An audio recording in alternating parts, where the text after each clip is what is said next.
और ब्रह्मोस परीक्षण केंद्र का रक्षा मंत्री राजनाथ सिंह की ओर से उद्घाटन किया गया है। क्या कुछ कह रहे हैं उद्घाटन समारोह के दौरान, सीधी तस्वीरें दिखा।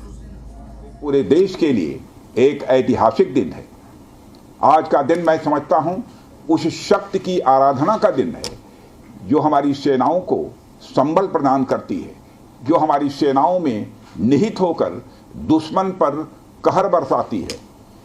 आज का दिन मेरे लिए व्यक्तिगत रूप से बहुत ही महत्वपूर्ण है, क्योंकि मैंने अपने शहर लखनऊ के लिए एक सपना देखा था कि मेरा शहर भारत के डिफेंस सेक्टर को मजबूत करने में एक बड़ा योगदान दे।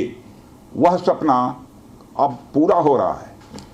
साथियों, BrahMos integration and testing facility का उद्घाटन इसलिए भी महत्व रखता है क्योंकि आज का दिन बहुत ही खास है। आप सब तो जानते ही हैं कि आज नेशनल टेक्नोलॉजी डे है। आज ही के दिन 1998 में श्रद्धेय अटल बिहारी वाजपेयी जी के नेतृत्व में हमारे वैज्ञानिकों ने पोखरण में परमाणु परीक्षण करके दुनिया को भारत की ताकत दिखाई थी। और वह परीक्षण हमारे साइंटिस्ट, इंजीनियर्स, डिफेंस पर्सनल और कई अन्य स्टेक होल्डर्स के अथक प्रयासों का ही परिणाम था।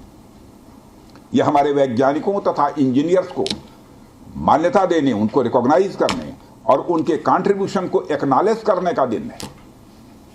मुझे अच्छी तरह याद है जब मैंने इसका शिलान्यास किया था, उस समय माननीय मुख्यमंत्री श्री योगी आदित्यनाथ जी भी थे। उस दौरान मैंने यह इच्छा जाहिर की थी कि जितनी जल्दी हो सके इस प्रोजेक्ट को पूरा कर लिया जाए।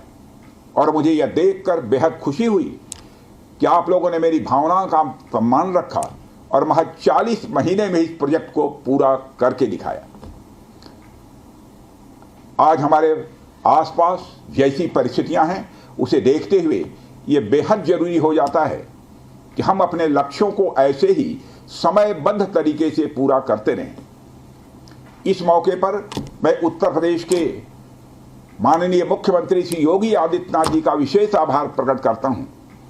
यदि इतने कम समय में ब्रह्मोस की इंटीग्रेशन एंड टेस्टिंग फैसिलिटी की स्थापना हो सकी तो इसके पीछे योगी जी का बहुत बड़ा योगदान है। मैं डीआरडीओ, हमारे वैज्ञानिक, हमारे इंजीनियर्स और इस प्रोजेक्ट से जुड़े हर व्यक्ति और संस्था को मैं हृदय से बधाई देता हूं। आप लोगों ने दिन रात मेहनत करके इस इंटीग्रेशन एंड टेस्टिंग फैसिलिटी को खड़ा किया है। देश भर के वैज्ञानिक, इंजीनियर्स और युवाओं का योगदान हमें इस फैसिलिटी सेंटर में देखने को मिलेगा। मैं आपकी मेहनत और लगन को नमन करता हूं। साथियों, हमारी सरकार जब उत्तर प्रदेश में डिफेंस कॉरिडोर के विजन को लेकर आगे बढ़ी थी तो उस समय हमारे सामने अनेक बड़े लक्ष्य थे।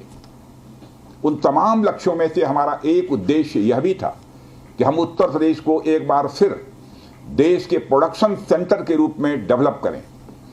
यूपी डिफेंस कॉरिडोर लखनऊ सहित कानपुर, झांसी, चित्रकूट, आगरा और अलीगढ़ से होकर गुजरता है और ये सभी नोड्स आने वाले समय में विकास के नए केंद्र बनकर उभरेंगे। साथियों, एक उदाहरण मैं आपके सामने रखूं तो आप में से बहुत लोगों को पता होगा कि एक समय कानपुर और आसपास का क्षेत्र प्रोडक्ट्स की मैन्युफैक्चरिंग के लिए जाना जाता था। आर्थिक रूप से यह क्षेत्र बहुत ही समृद्ध था। इसे मैनचेस्टर ऑफ द ईस्ट कहा जाता था। लेकिन आज़ादी के बाद अनेक कारणों से आर्थिक प्रगति की राह में यह क्षेत्र पिछड़ता गया और कहीं पीछे छूट गया। मैं उन कारणों में तो नहीं जाना चाहूँगा, पर कहना यह चाहता हूँ कि यूपी डिफेंस कॉरिडोर के निर्माण के बाद यह क्षेत्र फिर से एक बार अपने पुराने वैभव को प्राप्त करने की ओर आगे बढ़ चला है। मुझे इसमें कोई संदेह नहीं है कि कानपुर विकास की उन ऊंचाइयों को छुएगा जो दुनिया के विकसित क्षेत्रों के लिए अनुकरणीय होगा। कल को वेस्ट में कोई क्षेत्र जब बहुत अधिक प्रगति करेगा तो उसे कानपुर ऑफ द वेस्ट कहा जाएगा।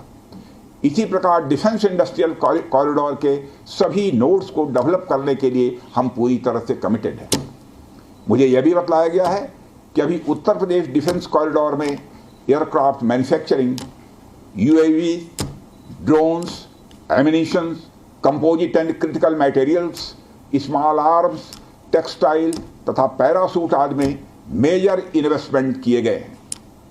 एक अच्छी बात यह है कि इस डिफेंस कॉरिडोर में हमें पब्लिक सेक्टर और प्राइवेट सेक्टर दोनों की ही बड़ी अहम भागीदारी दिखाई दे रही है।